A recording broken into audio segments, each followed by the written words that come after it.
Hola, ¿qué tal? Muy buenas tardes, muy buenos días, muy buenas noches. No sé qué hora nos está escuchando hoy, pero le quiero dar la bienvenida a su podcast favorito, Los Diálogos de Carlos Ton.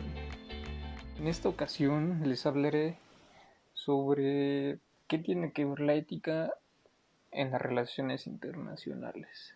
¿Acaso tiene algo que ver?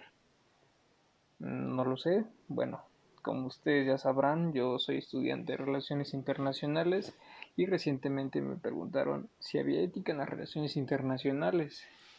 Pues una pregunta muy fácil de responder para aquellos eruditos en ambas materias, en ambos conceptos, vaya. Sin embargo, esto no me dejó dormir. Estuve pensando prácticamente todo el día, todo un fin de semana. Y bueno, en este episodio hablaremos acerca de eso. Y para empezar me gustaría diciendo qué es la ética, y esto se refiere a la sistematización, defensa y justificación de conceptos del comportamiento. Esto quiere decir lo que se debe y no hacer. La ética involucra el juzgamiento de actos, si estos son correctos o incorrectos, tomando en consideración el ámbito y el momento en el que suceden. El fin que el actor busca al poner en práctica un acto y si dicho fin fue bien intencionado o no. Creo que hasta aquí todo va claro. Y bueno, ahora, bien, ¿qué son las relaciones internacionales? Esta pregunta la hago ya que estoy seguro que un 99% de los que me están escuchando no saben ni se imaginan qué es. Creo que no saben si es una carrera. Pero bueno, palabras más, palabras menos. Las relaciones internacionales son las relaciones más allá de las fronteras. Y aquí se estudia los lazos entre los distintos actores del sistema internacional, las instituciones dentro de las que interactúan. Esta disciplina ha incurrido a lo largo de los años en numerosos debates acerca de los factores decisivos que afectan la toma de decisiones de los poderosos del mundo, llámese Estados Unidos, llámese Rusia, llámese China, la naturaleza del sistema y de los actores y de qué manera se enfrentan los distintos fenómenos globales. Ya habiendo mencionado de qué se trata cada uno de estos dos conceptos, me intriga mucho saber si la ética y las relaciones internacionales compaginaban tanto para que esta pregunta ¿hay ética en la RI? Me dejara sin dormir durante un fin de semana entero. Y bueno, me puse a investigar, me puse a pensar. Llegué a la conclusión de que existen muchos temas de debate dentro de la política internacional actual en los que la ética y las teorías normativas se encuentran plasmadas. Los debates sobre la guerra son algunos de los más populares en esta disciplina.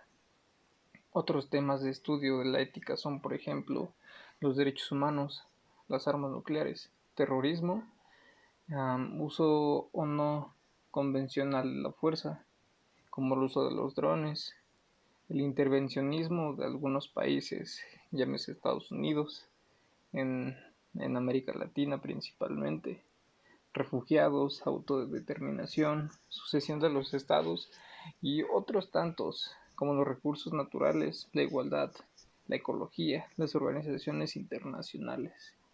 Estos temas pueden ser y en muchos casos han sido factores de controversia, de conflicto en el sistema internacional. Bien, pues en este punto es en donde poco a poco comencé a creer que realmente sí tenía una relación estrecha, pero realmente no me sentía totalmente convencido hasta que decidí llevarlo a un caso de estudio, a un caso práctico, a un caso que me ayudara a comprender esta pregunta. Y se me ocurrió pensar en la guerra de Afganistán del 2001. Pero antes de adentrarme a esto, me gustaría añadir el término de guerra justa. A quien se lo atribuyo es a Jess McMahon, y que establece que existen tres posiciones distintas que interactúan y que estructuran las teorías morales sobre la guerra. En primer lugar se encuentran las teorías pacifistas o pacifismo, que indican que es moralmente incorrecto recurrir a la guerra.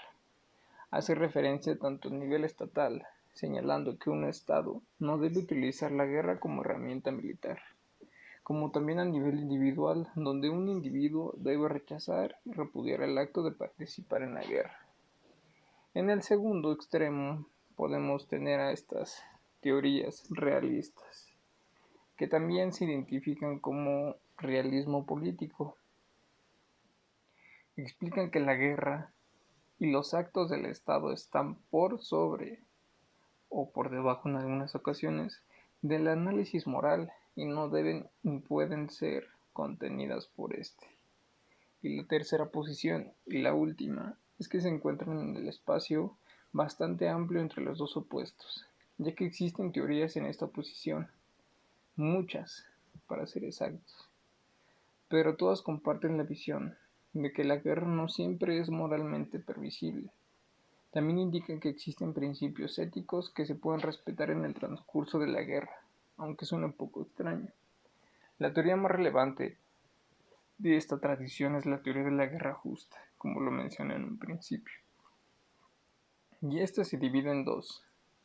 Jus and Bellum es la primera. En esta teoría se indica en ciertas instancias qué es permitido y a veces hasta qué es moralmente correcto. Si es moralmente correcto iniciar una guerra o no. Si se cumplen los siguientes 6 principios de Jus and Bellum. La número uno de esta es la justa causa. La segunda es la autoridad competente. La tercera es la intención correcta. La cuarta es el último recurso o de necesidad. La quinta es la de proporcionalidad. Y la última es la probabilidad de éxito. Y por otra parte tenemos Jus in Bello. Ya tenemos dos conceptos esenciales para desarrollar esta pregunta.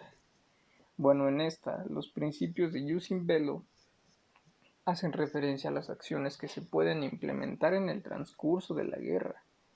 De esta forma se pueden determinar cuándo una guerra está siendo peleada de forma justa y cuándo no. A diferencia de los principios Jus in Bello, los criterios de Jus in Bello valen para ambos bandos, aquí no hay favoritos.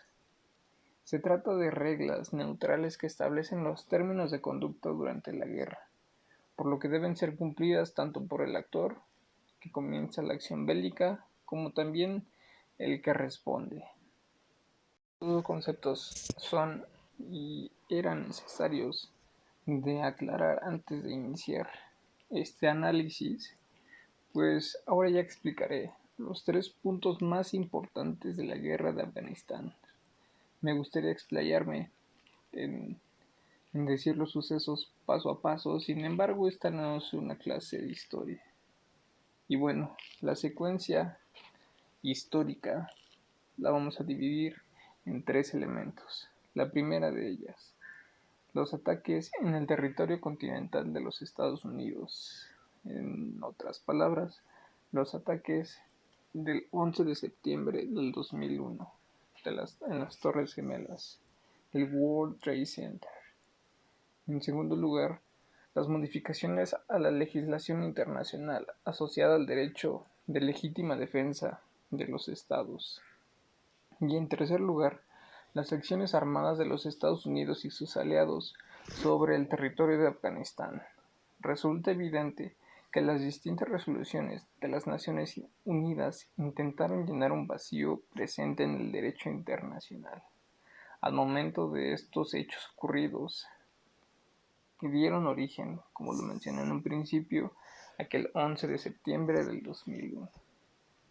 Bueno, en este punto muchos cuestionaron el contexto en el que se dieron las cosas y señalaban que las mismas fueron un artilugio para justificar legalmente la invasión de Estados Unidos en Afganistán, generando las condiciones que respaldan la legítima causa, la intención correcta y la justa defensa, con el encuadre jurídico previo a los ataques del 11 de septiembre.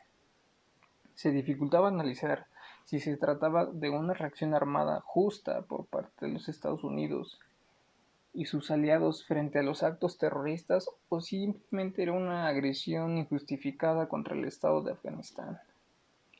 ¿Acaso hubo un ataque armado contra los Estados Unidos de América por parte del Estado afgano?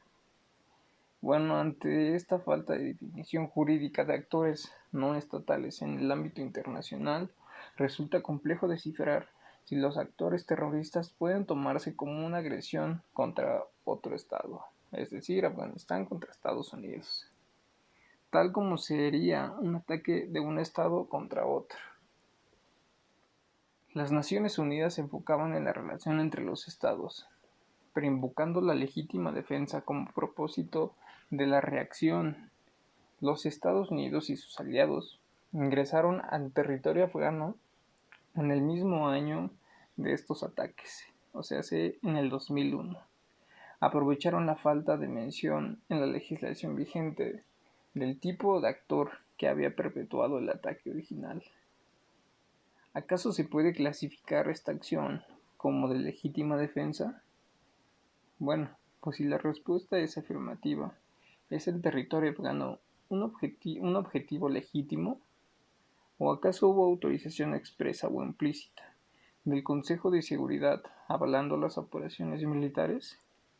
Para responder estas preguntas podemos analizar el recurso unilateral del uso de la fuerza por parte de los Estados Unidos alegando legítima defensa. El gobierno estadounidense calificó a los ataques terroristas del 2001 como ataques armados dirigidos contra su sociedad. En base a esto, justificó la acción emprendida a continuación como su derecho, inmanente de legítima defensa individual y, claro, colectiva. Indicó que el objetivo de su respuesta armada era impedir nuevos ataques. Señalaron a la organización Al-Qaeda, la cual entrenaba y obtenía apoyo de agentes terroristas en Afganistán. De tal manera, Estados Unidos entendió que se veía obligado a actuar contra el régimen talibán que controlaba el gobierno afgano, ya que él mismo era quien permitía y respaldaba esta situación. Estos hechos han generado un gran debate y polémica. Existen dos posturas opuestas al momento de analizar esta situación.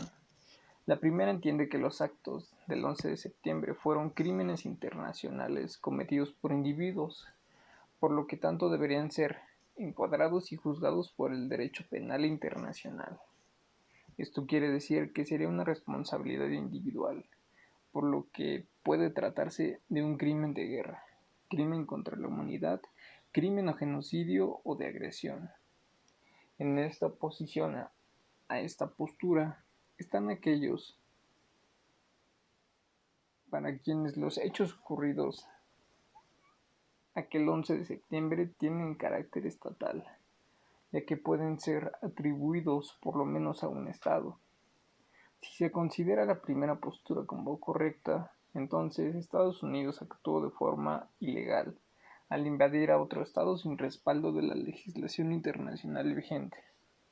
Pero si tomamos en cuenta cierta la segunda postura, entonces la decisión de Estados Unidos fue correcta en iniciar la guerra, ya que contaba con su derecho de legítima defensa y las nuevas normas emitidas por las Naciones Unidas. Luego del atentado, las acciones de clarificación necesarias a futuro. Conclusión: tratar de interpretar si las resoluciones del Consejo de Seguridad autorizan expresa o implícitamente la acción militar durante los inicios de la guerra de Afganistán del 2001 con base a la correcta intención es un desafío. Existen muchas posturas extremas que derivan de las debilidades que representa el derecho internacional público frente a los nuevos temas que surgieron en el siglo XXI. No se puede saber con certeza si el fin de la invasión fue legítima defensa o no, o si acaso hay otros factores que incidieron o que jugaron un rol importante en la decisión de atacar. Vaya. Ahora bien, ¿ya entienden por qué no pude dormir? Realmente es algo bastante complicado de entender y de analizar, y de cierta manera también de aplicar. Y solo habrá que darle tiempo al tiempo para que nos enteremos, para que sepamos qué postura es la más aceptable. Y bueno, al fin acabó este episodio. Espero que haya sido entretenido, ya que hablar de estos temas en general puede ser en ocasiones un poco tedioso. Y no se olvide de sintonizarnos en su podcast favorito, Los Diálogos de Carlos Ton, la próxima semana. Gracias.